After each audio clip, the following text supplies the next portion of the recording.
ખાનપાનની ચીજોમાં મિલાવટ, ફરજીવાળો, નકલી અનેક સમાચાર મેં પણ પ્રસારિત કર્યા, અનેક કાર્યક્રમો મેં પણ કર્યા, તમામ માધ્યમોએ કર્યા અને હવે તમામ સમજી પણ ચૂક્યા છે દર્શકો, નાગરિકો કે હા, ખાદ્ય પદાર્થોમાં મિલાવટ થાય છે.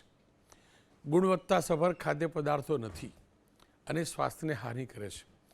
ડૉક્ટરો એમ પણ કહે છે ખાદ્ય પદાર્થોની મિલાવટ જ બીમારીનું સૌથી મોટું કારણ પણ છે.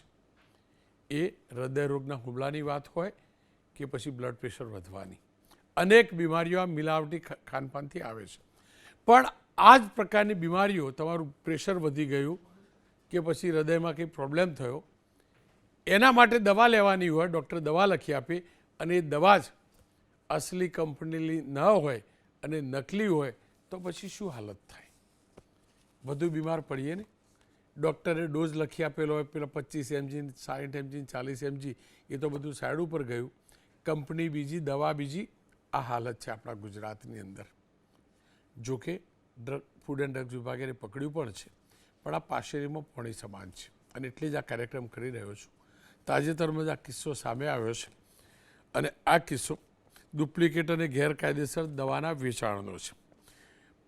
બાતમીના આધાર પર અમદાવાદ સહિત વિવિધ સ્થળોએ જ્યારે છાપેમારી થઈ તો ધ્યાનમાં આવ્યું કે જેબી કેમિકલ એન્ડ ફાર્માસ્યુટિકલ લિમિટેડે તૈયાર કરેલી નિર્કાર્ડિન રિટાર્ડ 10 બેચ નંબર ACG 25007ની બનાવટી અથવા ડુપ્લિકેટ દવા અમદાવાદના મેડિકલ સ્ટોરમાં વેચાય છે.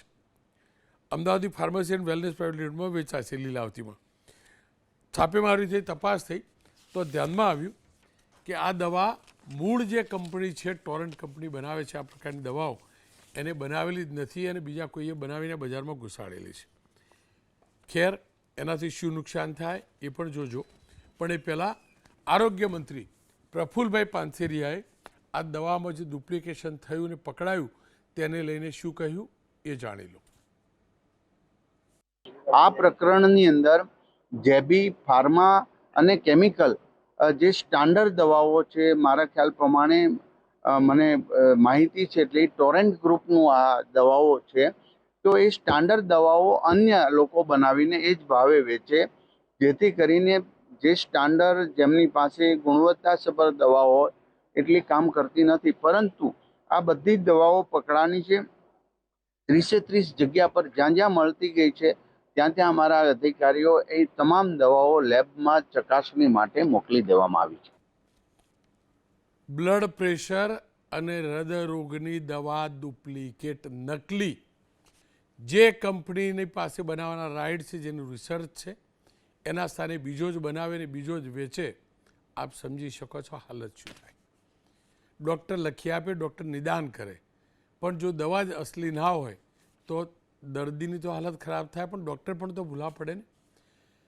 અનેકવાર આ પ્રકારની સ્થિતિ થઈ છે. જોકે 30 અલગ અલગ ઠેકાણે એની તપાસ થઈ છે અને હવે એ તપાસ આગળ પણ વધી રહી છે. અને તપાસની જે આખી ચેન ધ્યાનમાં આવી છે, એના ગ્રાફિક્સ જોઈ લેજો. ચેન એવી છે કે ઉત્તર પ્રદેશના સેના ફાર્મસ લખનૌ, ત્યાંથી દવા નીકળી પાર્થ મેડિકલ એજન્સી પાસે પાલડી ગઈ. અમદાવાદના Paras Ecomed satellite, Ahmedabad Sanand medical store, Sanand Lilavati pharmacy and wellness private limited અને પછી અમદાવાદ પાછી પહોંચી. આ તો પોલીસ અથવા તો જે પણ એજન્સીની તપાસ છે એની વાત છે. પણ આ એક માત્ર કિસ્સો નથી. અનેકવાર આપણે જોયું છે દવાનું મિસબ્રાન્ડિંગ હોય છે, ગુણવત્તાસભર નથી હોતી. અને કફ સિરપ તો આપણે જાણીએ છીએ એનો ખેલ કેવો ચાલે છે. વચ્ચે હર્બલ સિરપ નીકળ્યું હતું.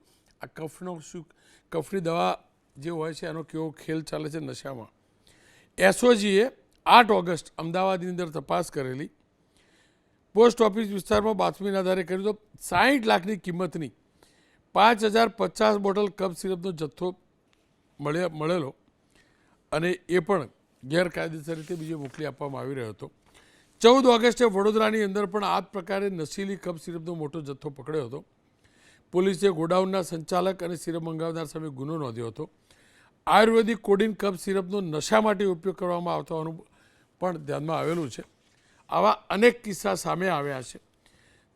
10 ઓગસ્ટ 2023 તો રાજકોટ સરકારી કેન્દ્રમાં પણ દવાઓનું વિતરણ કરતા GMSLC ગુજરાત મેડિકલ સર્વિસ કોર્પોરેશનનું પણ સ્ટીકરનું એક કૌભાંડ સામે આવ્યું હતું.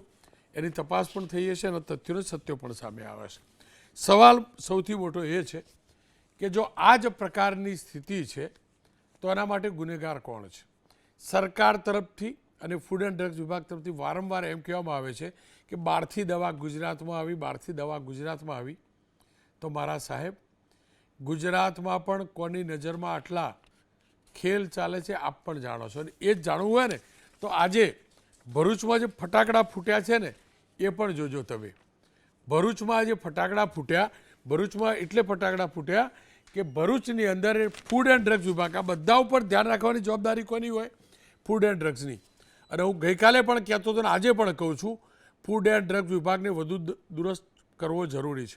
11 વર્ષ સુધી ફૂડ એન્ડ ડ્રગ્સના કમિશનર એક્સટેન્શન ઉપર મારા ગુજરાતમાં કોઈ અધિકારી જ નહોતો, કોઈ અધિકારી નહોતો. મહારાષ્ટ્રમાં જોયું ને તમે ફૂડ એન્ડ ડ્રગ્સ કમિશનર કેવા આવ્યા, મારા ગુજરાતમાં આવા મળતા નથી.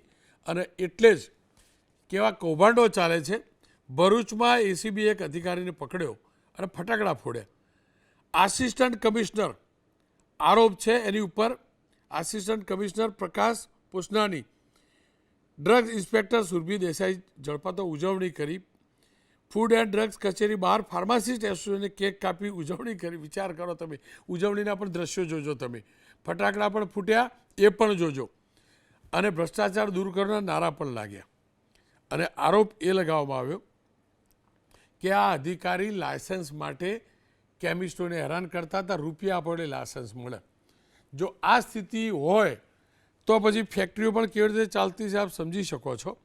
ફૂડ એન્ડ ડ્રગ્સ વિભાગના મદદનીશ કમિશનર પ્રકાશભાઈ પોસાની લાંચ લેતા ઝડપાયા. સુરભીબેન દેસાઈ પણ ટ્રેપમાં ઝડપાયા. દવાના હોલસેલર પાસે લાયસન્સ માટે 50,000 રૂપિયાની લાંચની માગણીનો આરોપ છે. અને જે ACBની ટ્રેપ હતી એ દરમિયાન 40,000 રૂપિયા લેતા એ ઝડપાઈ ગયેલા રંગે હાથે.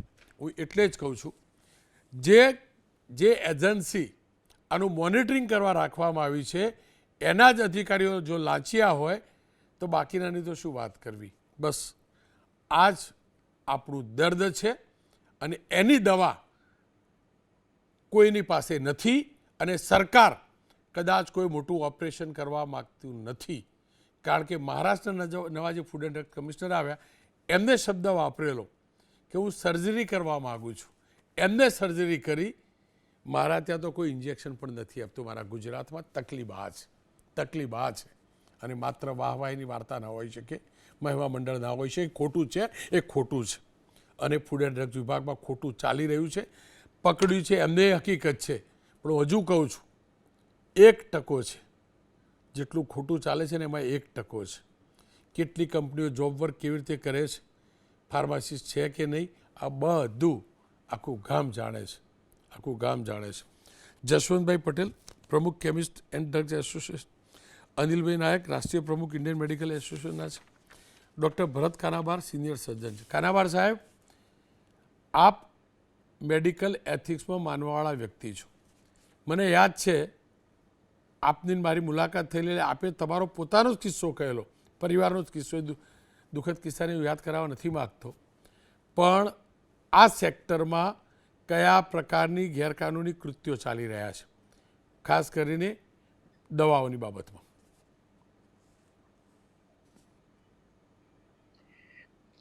એટલે અત્યારે જે કિસ્સો ચર્ચામાં છે એની તો પૂરી છણાવટ કરી. ખૂબ જ ગંભીર વસ્તુ છે.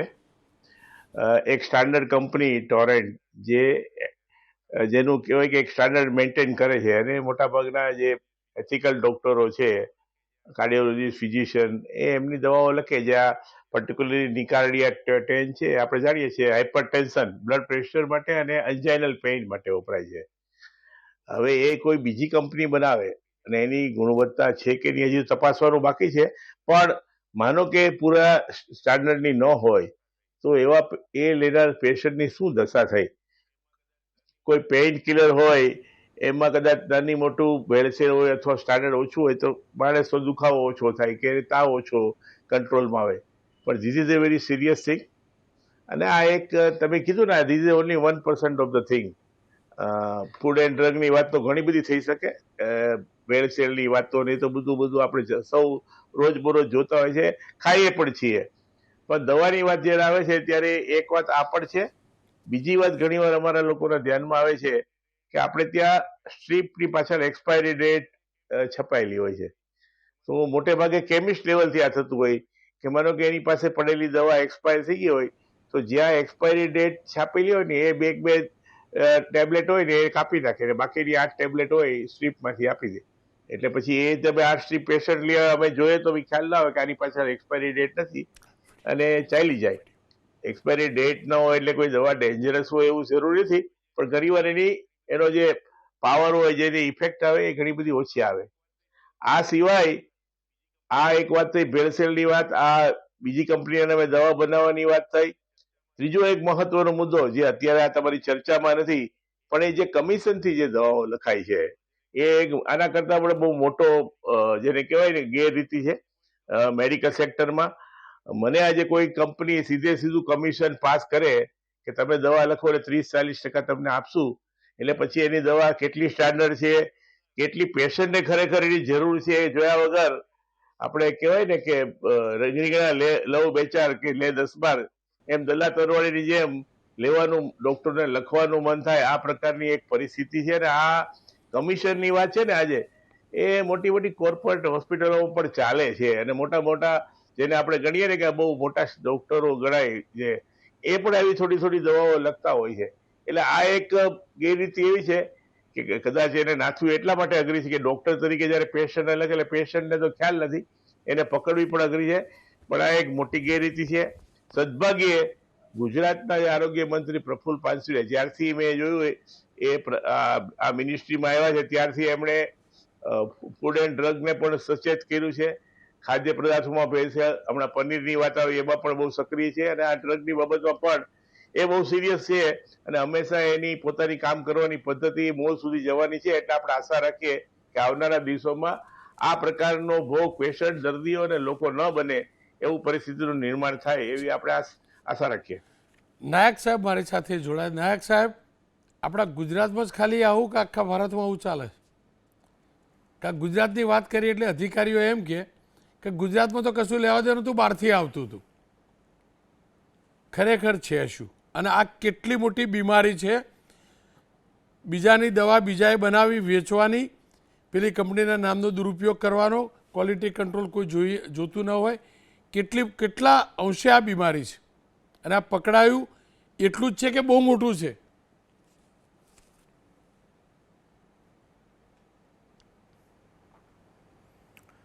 Thank you રોનકભાઈ.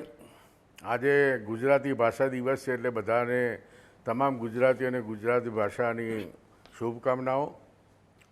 તથા આપે સતત આ મિક્સ એડલ્ટરેશન અને ભેળસેળ અને ડુપ્લિકેટની વાત તમારા હું તો બોલીશ કાર્યક્રમમાં લો છો, એ બદલ તમને અભિનંદન આપું છું. આ ગુજરાતની પૂરા ભારતમાં આ વસ્તુ ચાલી રહી છે. ગુજરાતમાં પણ પ્રફુલ્લ પાનસરિયા સાહેબ આવ્યા પછી એમને ફૂડ અને ડ્રગને એક્ટિવ કર્યું છે. કારણ કે તમે જુઓ ટૂંક સમયમાં આ પહેલાં સાણંદમાં પણ ડુપ્લિકેટ ઇન્જેક્શનો બનાવતા પકડ્યા હતા, પ્લાઝમા પણ પકડેલું કે ડુપ્લિકેટ પ્લાઝમા જે મહારાષ્ટ્રથી બ્લડ આવતું હોય અને એ કર્યું. અને આપ સૌ જાણો છો કે ટૂંકા રસ્તા પકડીને નફો લેવાની ગણતરીએ આ લોકો આવા કામ કરે છે. કારણ કે સજાની જોગવાઈ એ લિમિટેડ છે. તમે કાયદો જોશો તો કાયદામાં સજાની જોગવાઈઓ નથી. એટલે આ લોકોને પીબીએમમાં અથવા પાસામાં ગાળવાની બીક હોય તો ને તો જ આ ડુપ્લિકેટ અટકે. એવો કડક કાયદો નથી. લાસ્ટ ટાઈમ અમારી સેન્ટ્રલ કાઉન્સિલની મિટિંગ હતી, એમાં પણ પ્રફુલ્લભાઈ પાનસરિયા સાહેબે આ વાત મૂકેલી હતી કે ડ્રગના કાયદા જે ફૂડ એન્ડ ડ્રગ માટે છે કે એડલ્ટરેશન, ભેળસેળ કરતા હોય અને દવાઓની ડુપ્લિકેસી કરતા હોય તો એના માટે સેન્ટ્રલ ગવર્મેન્ટે કડક કાયદા બનાવવા જોઈએ. કારણ કે સેન્ટ્રલ કાઉન્સિલ મિટિંગમાં આરોગ્ય મંત્રી અને દરેક રાજ્યના આરોગ્ય મંત્રી અને આરોગ્ય સચિવો ભાગ લેતા હોય છે, અને એમાં ઇન્ડિયન મેડિકલ એસોસિએશનના પ્રમુખ તરીકે મેં હાજરી આપેલી. તો એ વખતે એમને કીધેલું કે કડક કાયદો લાવવા માટે વાત કરો. તો પીવીએમ આવે બ્લેક માર્કેટિંગમાં તો થાય. કારણ કે તમે જોયું આ ડુપ્લિકેટ અત્યારે નહીં, જ્યારે કોરોના કાળ માણસ જીવ વચ્ચે જોખમ લેતો ત્યારે રામડેસીબે ડુપ્લિકેટ પકડાયેલા, એ લોકોને શું સજા થઈ? કંઈ નહીં, 2-5 દિવસ જેલમાં રહ્યા અને છૂટી ગયા અને ફરતા થઈ ગયા. એટલે આ લોકોને જો કડકમાં કડક સજા નહીં કરવામાં આવે તો આ લોકો ખેલતા રહે. કારણ ભેળસેળના કારણે તમે જુઓ ઘેર ઘેર કેન્સરના કેસ થવા મળ્યા છે. આ બીપીની દવા છે, દર્દી આવી ડુપ્લિકેટ દવા લે, એનું બીપી કંટ્રોલમાં ના આવે તો એને સીવી સ્ટ્રોક કે કાર્ડિયાક એટેકનું જોખમ રહે. અને એના કે બદનામી કોને મળે? ડૉક્ટરને, કે સાહેબે દવા લખી પણ કોઈ ફેર ના પડ્યો. તો ડૉક્ટરની દવાખાની પ્રેક્ટિસે ઓછી થઈ જાય અને ડૉક્ટર બદનામ થાય કે સાહેબની દવા ચાલતી હતી તો પણ આને લખવો પડ્યો, આને એટેક આવ્યો. એટલે આ ડુપ્લિકેટનું દવાનું જો કૌભાંડ પકડવામાં પ્રફુલભાઈને અભિનંદન આપું છું. પણ હજી પણ જે સ્ટાફ આ જે ફૂડ એન્ડ ડ્રગમાં ખૂટે છે, સ્ટાફની ભરતી કરો અને તમે દરેક જગ્યાએ આના કડકમાં કડક પગલાં લેશો. મારો નહીં પણ સારો હોય એને જ ચલાવવા દો તો જ પકડાશે. કારણ કે અત્યારે કેન્સર અને બીજા બધા કેસો, અત્યારે ઇન્ફ્લુએન્ઝા વધી છે, તો આવી ખોટી ડુપ્લિકેટ દવાઓ લે તો ભેળ બધે નહીં. તો આના માટે કડક પગલાં લેવા જોઈએ એવું મારું માનવું છે. અને ઇન્ડિયન મેડિકલ એસોસિએશન આપને સપોર્ટ કરે છે. નાયક સાહેબ, આપની વાત સાચી. હા, સ્ટાફની કમી દૂર કરવી જોઈએ, પણ સ્ટાફ પોતે તો અંદર જાય. જો આ ફટાકડા ફૂટ્યા, આ ડિપાર્ટમેન્ટ, આ ફૂડ એન્ડ ડ્રગનો આ ડિપાર્ટમેન્ટ કે જેનો નાયબ નિયામક રૂપિયા માગતો હોય પેલા ફાર્માસ મેડિકલ સ્ટોરની એજન્સી પાસેથી, હવે એમની જોડે અપેક્ષા શું રાખીએ? મને કહી દો સાહેબ, અપેક્ષા શું રાખીએ?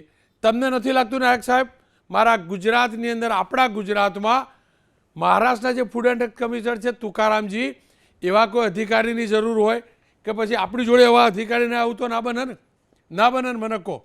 મિનિસ્ટર બદલાયા, વિભાગ તો એનો રહ્યો. પ્રફુલભાઈ પ્રયાસ કરતા હશે, પણ કામ કોણ કરવાનું? અધિકારી કરવાના ને?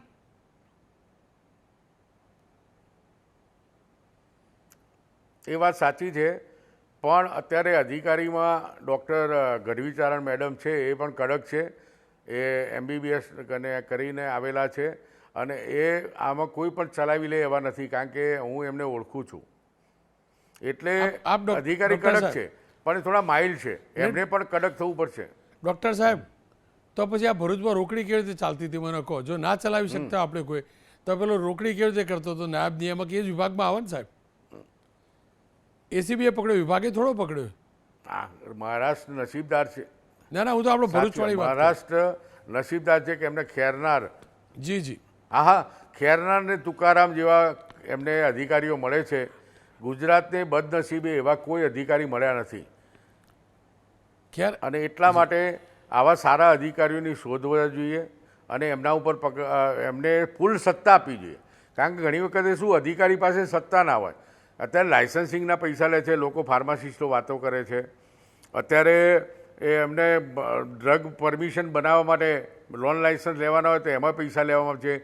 નવી ડ્રગ શોધી હોય તો એને પરમિશન આપવામાં પૈસા લેવામાં આવે છે. આ વાતો સાંભળી છે, પણ પકડાવવાનું કામ ACBનું છે અને ફરિયાદીનું છે. લોકો ફરિયાદ કરતા નથી, પૈસા માગે છે તો આપી દે છે. તો ગુજરાતીઓને આ ઇન્ડસ્ટ્રીમાં પડેલા લોકોની મારી વિનંતી છે કે આવા કોઈ કરપ્ટ અધિકારીઓ હોય, તમારા પાસે આવી કોઈ માગણી કરે તો તમારે તાત્કાલિક રીતે ACBમાં જાણ કરવી જોઈએ અને કડક પગલાં લેવા. કારણ કે પ્રફુલભાઈ પાનસેરિયાને હું 6 મહિનાથી સારી રીતે ઓળખું છું. એમને નાનામાં નાની બાબત એમને ધ્યાનમાં આવે છે, તરત એ કડક પગલાં લે છે. તો આ મંત્રી બદલીના નહીં પણ બદલાવના રાજકારણમાં પડ્યા એવું મને લાગે છે કે ચેન્જમાં આખી સિસ્ટમમાં બદલાવ લાવવા એ પ્રયત્ન કરી રહ્યા છે. તો આપ સૌ આપણે બધા સાથે રહી અને પ્રફુલભાઈ જે કડક પગલાં લે છે એને વખાણવા જોઈએ અને એમને આપણે વિનંતી કરીશું કે સારો સ્ટાફ ભરતી કરે અને એક અધિકારીઓ જે કરપ્ટેડ હોય એમની બદલીઓ કરે. કારણ કે 5-5 વર્ષથી લોકો પોતાની જગ્યાએથી ખસતા નથી. તો કોઈ પણ અધિકારી હોય 3 વર્ષથી વધારે એક જગ્યા ઉપર ના રહેવો જોઈએ. તો જ એમની ચેનો તૂટશે, એમની સાંકળ હશે જે કરપ્શનની લાઈન દોરી એ પણ તૂટશે. અને આ અધિકારીઓ 10-10 વર્ષથી ત્યાં રહેતા હોય છે એટલે એમની આખી ચેનલ ગોઠવાઈ ગઈ છે. માગવા ના જાય તો પૈસા આવી જતા હોય છે. તો બદલીનું રાજકારણ કરવું પડશે સાહેબ. ડૉક્ટર જોડાયેલા રહેજો. જસવંતભાઈ જોડાયા છે. જસવંતભાઈ, કેમિસ્ટ, આ પ્રકારની દવાઓ વિશે મને સમજાવો.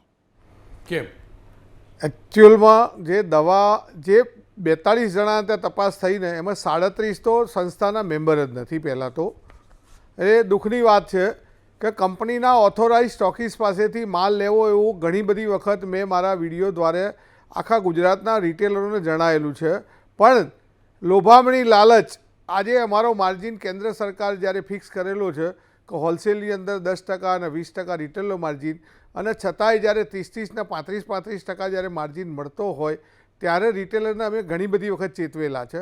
હું તો આનાથી આગળ કહું છું કે આ જે લોકોના ત્યાં તપાસ થઈ એમના ત્યાંથી જે કંઈ બિલ મળ્યા એમની પાસેથી જે લોકોએ ખરીદ્યા હોય એની પણ તપાસ થવી જોઈએ, અથવા એમના ત્યાં માલ પડ્યો એ પરત લઈ લેવો જોઈએ. નહીંતર હજુ પણ જો વેચાશે તો ક્યાંક ને ક્યાંક લોકો માટે ખોટી અસર થશે અને ક્યાંક ને ક્યાંક લોકોના હાર્ટ એટેક વધશે.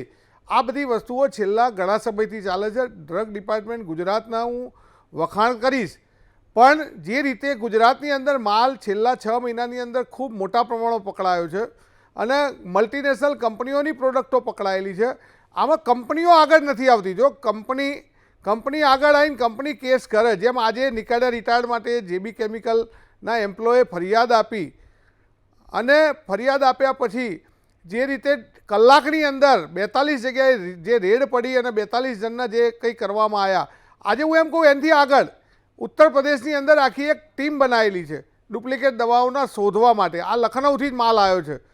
તો આજે ત્યાં BNS લગાવવામાં આવે છે, ભારતીય નાગરિક સંહિતાનો કાયદો છે, જેમાં 274 નંબર ડ્રગ એડલ્ટ્રેશન અને 276 નંબરનો વેચાણ કરતા જે ડ્રગ એડલ્ટ્રેશન એની ઉપરનો છે. અને એમાં પાસા જેવી જોગવાઈઓ છે કે જ્યાં સુધી આ મેન્યુફેક્ચર ના પકડાય ત્યાં સુધી આ લોકોને જામીન ના મળે. તો સરકારે હવે BNS લગાવવો જ પડશે, કારણ કે BNS સેન્ટ્રલ ગવર્મેન્ટે બનાવેલો કાયદો છે. તો આજે રિટેલરોના અસંખ્ય વખત સમજાયા પછી આવી લોભામણી લાલચોમાં પડે.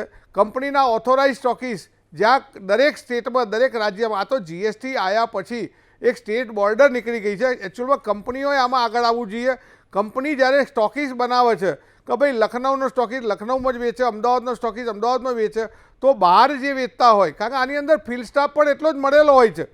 ડિપાર્ટમેન્ટ કદાચ હું તો પાનસેરિયા સાહેબને અભિનંદન આપું કે એમને શોર્ટ ટાઈમમાં બહુ સરસ પ્રેસ કોન્ફરન્સ કરી અને કડકમાં કડક પગલાં લેવા જોઈએ. ગુજરાત સરકારનો અત્યાર સુધીમાં કદાચ એટલી બધી પ્રોડક્ટો પકડાયેલી છે, ડિપાર્ટમેન્ટ કામ કરે છે, ના નથી, પણ કાયદાકીય રીતે આ લોકોને આજ દિન સુધી કોઈ સજા નથી થઈ. એવા કેટલા કેસ છે કે 22 વર્ષથી જે ડુપ્લિકેટમાં પકડાયેલા છે, ક્યાંક એના જે વેચનાર ખરીદનાર આ બધા ક્યાંક ને ક્યાંક એ લોકોના મરણ થયેલા છે, ક્યાંક વિદેશ જતા રહેલા છે, અને એને કોઈ કેસના ચુકાદા 20 વર્ષ સુધી નથી આવતા. એટલે આવા લોકોને પ્રોત્સાહન મળે છે.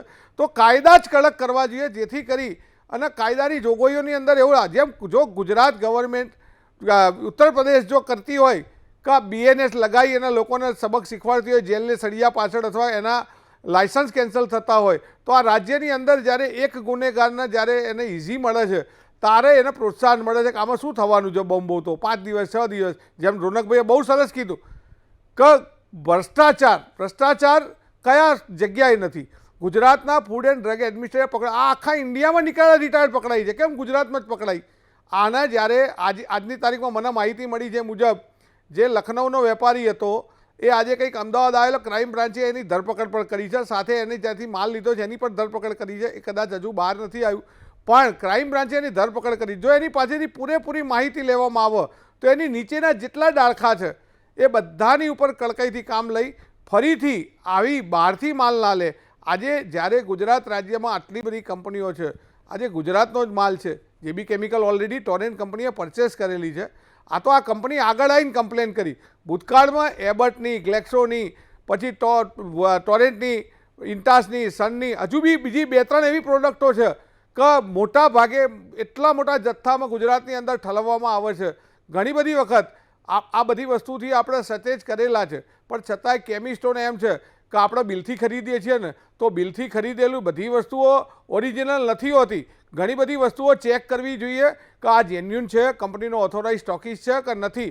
આ બધી જ વસ્તુઓને જો ધ્યાનમાં લેવામાં આવે ને તો આ બધી વસ્તુ ના બને, કારણ કે દવા કોઈ શોખથી નથી ખાતું. એ એન્ટીબાયોટિક હોય, મલ્ટીવિટામિન હોય કે બ્લડ પ્રેશરની હોય, તો એની અંદર જ્યારે આ બધું થતું હોય, ભૂતકાળમાં પણ મેં કીધેલું હતું કે ડિપાર્ટમેન્ટે બહારથી આવતા માલ માટે એક પોર્ટલ બનાવવું જોઈએ, જેમ મહારાષ્ટ્ર જમ્મુ એન્ડ કાશ્મીરની અંદર બીજા રાજ્યમાંથી કોઈ દવા આવે તો એક પોર્ટલ ઉપર ફરજિયાત ચડાવવાનું તો મેં અસંખ્ય વાર ભૂતકાળમાં જે હેલ્થ મિનિસ્ટર હતા એને પણ કીધેલું છે અને પાનસેરિયા સાહેબનો હું ચોક્કસ રૂબરૂ મુલાકાત કરીશ.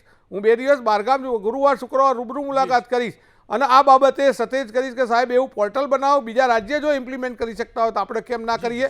અને તુકારામ જેવા એવા કેટલાય છે પણ સાહેબ તમે જોશો શોર્ટ ટાઈમમાં તુકારામની પણ ટ્રાન્સફર થઈ જશે.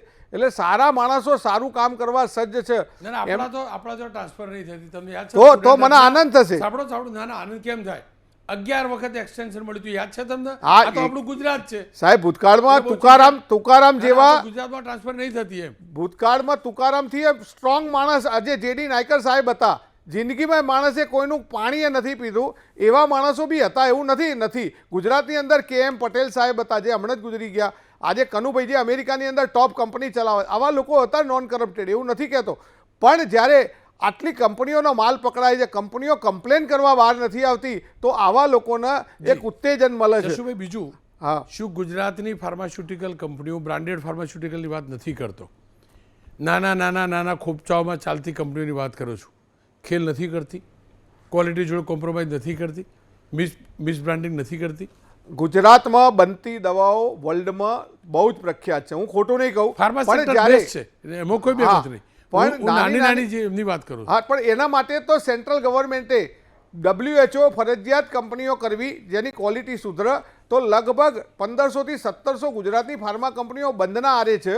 આજે જ્યારે સેન્ટ્રલ ગવર્મેન્ટે 2011-12માં જ્યારે એક્સાઇઝ ફ્રી ઝોન બનાવીને બડ્ડીમાં એમાં જે આપી છૂટ અને ત્યાંથી જે બનતી આવતી, આ બધો માલ બડ્ડીમાં જ બનેલો છે, તમે સમજો. ત્યાંથી માલ લખનઉ આવ્યો છે, લખનઉથી. આજે ગુજરાતનો એક પણ ડિસ્ટ્રીબ્યુટર જે કંપનીનો ઓથોરાઇઝ પકડાયો હોય ને તો હું ચોક્કસ વેચાવાની તો આપણા ગુજરાતમાં જ નથી ને મોટા ભાઈ. મારા તમારા પેટમાં જવાની હતી ના દવા. 100% બહુ ખોટું છે. દવા ક્વોલિટી હતી કે નહીં આપણે જાણતા નથી. રોનકભાઈ, હું આપણા છોકરા ખાવા, આપણા લોકો ખાવા, આપણા વડીલો ખાવાના હતા. હું તો ABP અસ્મિતાના અને તમારી ટીમના ખૂબ ધન્યવાદ આપું કે આ બધી વસ્તુમાં બહુ જ એગ્રેસિવલી તમે આ રજૂઆત કરો છો.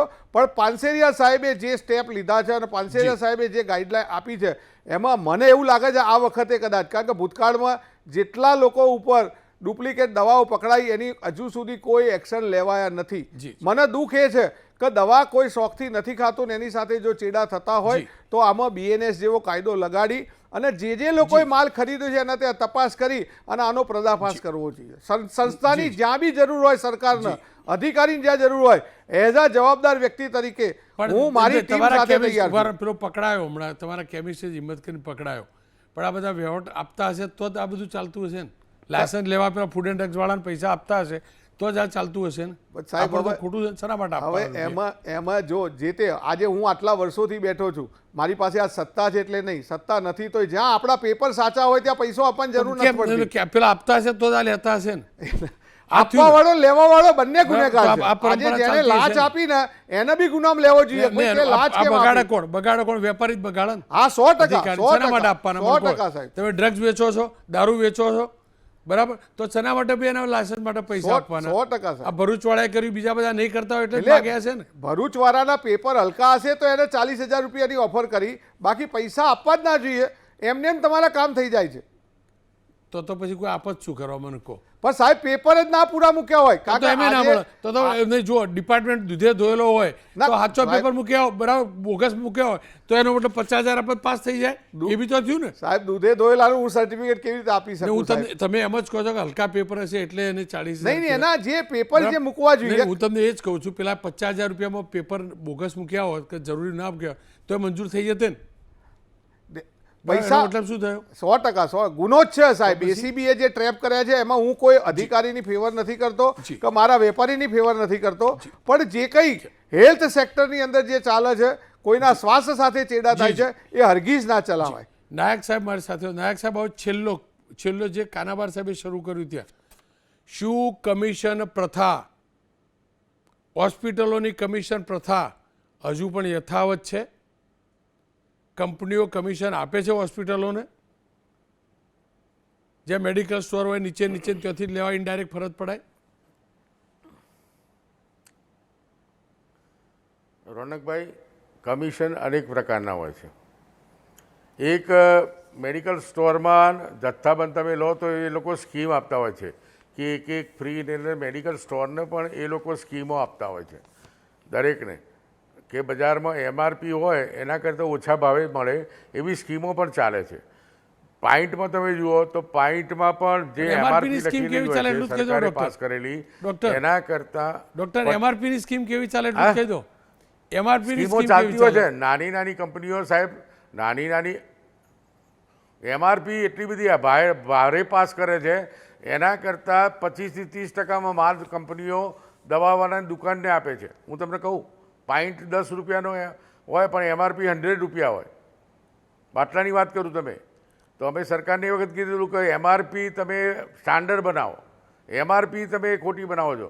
બીજું મેડિકલ સ્ટોર ફાર્મસી સાહેબ છે એનું હું કહું, ફાર્માસિસ્ટો 5-5 હજાર રૂપિયામાં લેમેનને પોતાના સ્ટોર ચલાવવા માટે લાયસન્સ આપે છે. આ બધું ચાલે છે. એટલે બધી જગ્યાએ થોડું થોડું છે તો કડક બધી રીતે થવું પડશે. ડૉક્ટરો એકલા કમિશન નહીં, સ્ટોરને પણ કમિશન આપતા હોય છે, ડૉક્ટરોને નાની નાની કંપનીઓ આપતા હોય છે. પણ હવે ડ્રગનો કાયદો અને ફાર્માસ્યુટિકલ મેડિકલ કાઉન્સિલનો કાયદો પણ એવો આવ્યો છે કે કોઈ ગિફ્ટ લે કે કમિશન લે તો એને 1 વર્ષથી, અને હમણાં જ તમે જોયું કે અમે 3 ડૉક્ટરો સ્કીનના હતા, એ ફાર્માસ્યુટિકલ કંપનીના પૈસે ટૂર કરી આવ્યા તો કાઉન્સિલે એમને સસ્પેન્ડ કર્યા. અત્યારે હાઈકોર્ટમાં મેટર ચાલી રહી છે, સ્ટે મળ્યો છે, પણ એના માટે પણ કાયદો છે. પણ બધી જગ્યાએ કડક થવું પડે. ડૉક્ટરો બધા દૂધે દોયેલા છે હું એવું નથી ડૉક્ટરની વાત ક્યાં કહેતો. કરું? 5-10% ડૉક્ટરો લેતા પણ હશે નાની નાની ના ના, કંપનીઓ. હું તો નાયક સાહેબ, હું તો કોર્પોરેટ હોસ્પિટલોની વાત કરું છું. નાના નાના ડૉક્ટર તો બિચારા સેવા કરે છે. હું એ જાણું, તમે એ જાણો. બધી હું તો મોટી મોટી કોર્પોરેટ હોસ્પિટલો એની વાત કરું છું. સ્કીમો મળે સાહેબ. સારામાં સારી સ્ટાન્ડર્ડ કંપનીઓ પણ સ્કીમો આપે છે કે આ ઇન્જેક્શન તમે 100 ખરીદતો તો 100 એ 100 ફ્રી, એટલે 50%માં પડે અને MRP પ્રમાણે વેચાય. આ તો છે, સ્કીમો બધામાં ચાલે છે.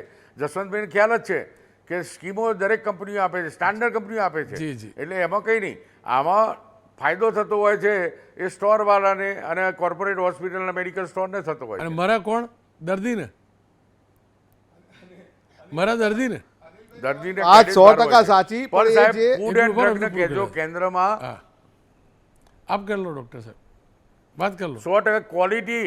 જ્યારે જીનેરિક લખવાનું આવ્યું ત્યારે ક્વોલિટી જે કંટ્રોલ છે ફૂડ એન્ડ ડ્રગનો, જી. એ 10% ડ્રગનું ફૂડ એન્ડ ક્વોલિટી કરે છે, 90% ડ્રગનું ક્વોલિટી લાયસન્સ આવતું નથી. આજના દિવસે તમે જુઓ CAGના રિપોર્ટમાં છે કે જીનેરિકની 90% દવાઓનું ક્વોલિટી એશ્યોરન્સ કે ક્વોલિટી ચેકિંગ થતું નથી. એટલે ડુપ્લિકેટ પકડવું એ અઘરું હોય છે, કારણ કે સરકારે પરમિશન આપી હોય પણ ક્વોલિટી ચેકઅપ 90% દવાનું જીનેરિકનું થતું નથી. જી જી. નાયક સાહેબ, આપનો પણ આભાર. જસુભાઈ, આપનો પણ આભાર. પણ ફરી એકવાર કહું છું, આરોગ્ય સાથે ચેડા થઈ રહ્યા છે. એ ખાદ્ય પદાર્થોમાં મિલાવટ કરવાવાળા હોય કે બ્રાન્ડેડ કંપનીના નામે મનમરજી પ્રોડક્ટ બનાવીને વેચવાવાળા, દવા વેચવાવાળા હોય, કે પછી ડબલ MRP લખી અને દર્દીઓના ખિસ્સા ખાલી કરવાવાળા હોય. આપ પાપ કરી રહ્યા છો. તમારો હિસાબ સરકાર કેવી રીતે કરશે હું નથી જાણતો, પણ તમારો હિસાબ ઉપર લખાતો હશે. અહીંનો કાનૂન કદાચ નબળો હશે, પણ ઉપરવાળાના ત્યાં જે કાનૂન છે ને એ કોઈને માફ નથી કરતો. એટલું મગજમાં ક્લિયર રાખજો જો લોકોના સ્વાસ્થ્ય સાથે ચેડા કરો છો તો.